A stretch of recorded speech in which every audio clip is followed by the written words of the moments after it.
You're only a few weeks into a bulking phase. You're still lean. Calories are already super high. You're gaining weight at a reasonable rate, but you run into a wall. Your digestion is playing up and you can't eat anymore. What do you do? So that's the topic of today. So here's the situation, just to give you some background on this. Now, this question came into me via Instagram from a guy who we mutually follow. I don't always check my messages on Instagram, so if you do want to get hold of me, it's usually better to message me on YouTube. So you've probably heard of mini cuts to potentiate more mass. However, they are not always appropriate. Now, in this situation where body composition is still very favorable, you also don't want to stop your gaining momentum. And in fact, you've been gaining weight and strength at a very reasonable rate. Everything else is going well, but your stomach is playing up. Some people have sensitive stomachs. Some people just get to a point where the amount of calories they have to eat to move the needle upwards is just excessive. So what do we do about that? That's the topic of today. Now, the problem is that when your training and your bulking is just constantly interrupted, primarily due to upset stomachs from all the food which is necessary to eat, that's the big issue. Okay. Now, some people have very adaptive metabolisms. That means when they're on a bulk, their metabolism just rockets skywards. I'm like this. At peak bulk, I've had to eat about 4,500 calories, and it gets quite uncomfortable. Now, the weight gain itself isn't actually excessive, but the sheer quantity of foods you need to eat become problematic. Calories are already reasonably high, maybe 4,000, maybe 5,000, but after a short period of time, any additional food becomes problematic, which hurts training and general well-being. And you could say, you know what, just suck it up and push through it, but it's not a nice way to live life. And that's what we're going to tackle today. So people have used mini cuts for this. Now, mini cuts do have their place, especially if body fat is getting a little bit out of hand and you want to just cut a bit off to potentiate more mass. It's a great strategy. However, we're not talking about that today. We are talking about a situation where body fat is actually still very reasonable. The problem is the stomach and digestion are causing just general discomfort. So the problem with mini cuts is training will likely take a hit, as the essence of a mini cut is to run either a deficit or even a harsh deficit for a few weeks. So training momentum is generally going to take a hit. Also, body fat in this situation is still very comfortable, so we don't actually want to cut. Cutting further might introduce other problems with strength and muscle and general well-being. So there are cases where mini cuts just aren't applicable, and that's the topic of today. So the solution for somebody in that situation is hit maintenance. Rather than cutting, hit maintenance and aim to simply hold body weight steady for a few weeks. Now, this typically works because there is a much lower amount of food that is necessary in this situation. So there's a lower total amount of food which is necessary for the stomach to digest. Typically, what happens is something is causing the body to rebel. Something is throwing the stomach off. Now, in larger quantities, which is necessary as a bulk, that something just makes it so quality of life goes down, and you know what? The juice isn't worth the squeeze. It's not worth carrying on.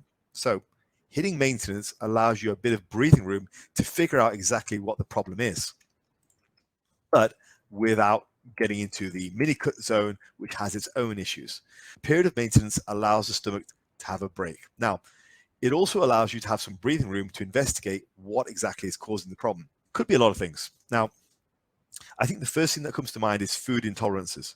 Now, food intolerance, people can be either full-on allergic or they can have a varying degree of intolerance to certain items. There's plenty of stuff that people are allergic to or are intolerant to. Now, when those quantities are in small amounts, let's say if you're cutting or whatever, this is less likely to be a problem.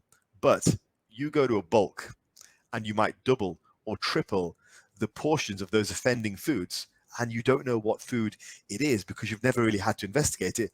All of a sudden, it's not a small problem, it's a big problem and it's very noticeable. You go from being slightly bloated at the end of the day to feeling full on constipated because you have a food intolerance. That's one particular reason.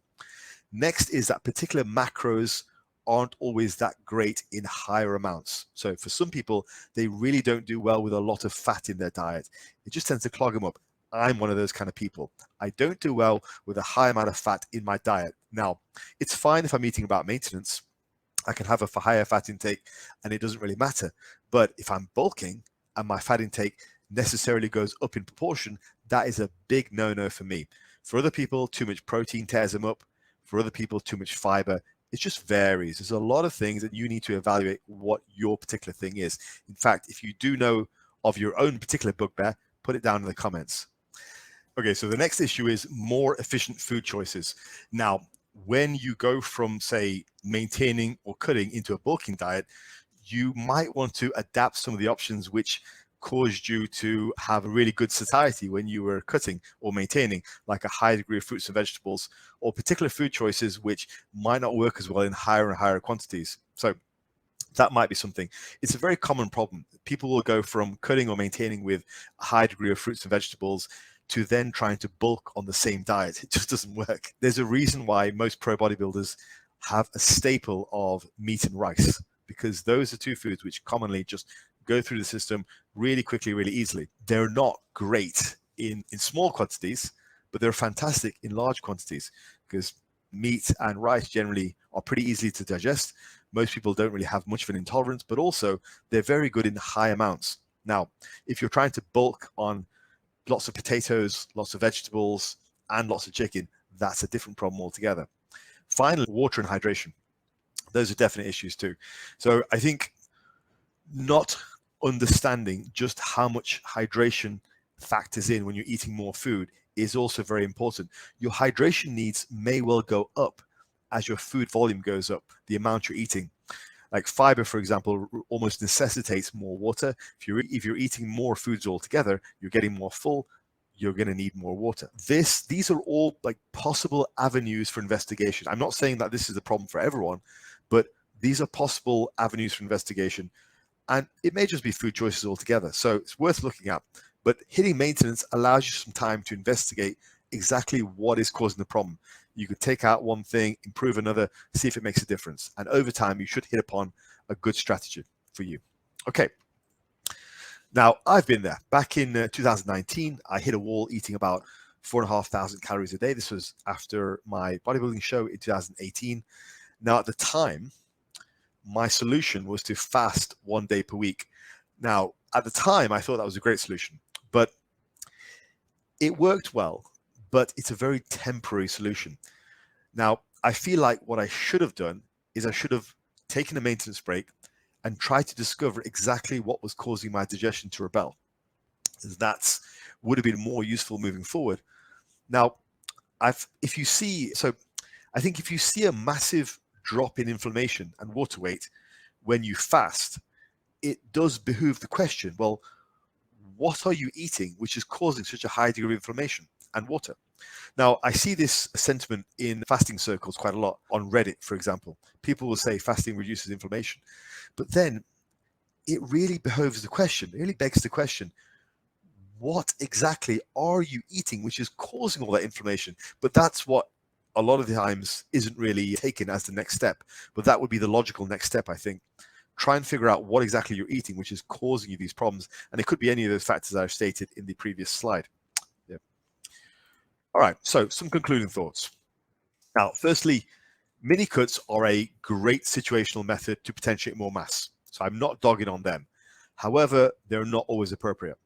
Now, you guys may come across this situation in your own journeys, and an alternate answer is simply to hit maintenance for a while, just to give you a bit of breathing room to figure out what the hell is actually going on. Because as I said in the previous slide, if the cessation of food improves your symptoms, then the question is, what exactly are you eating which is causing the problem, right? That's the thing.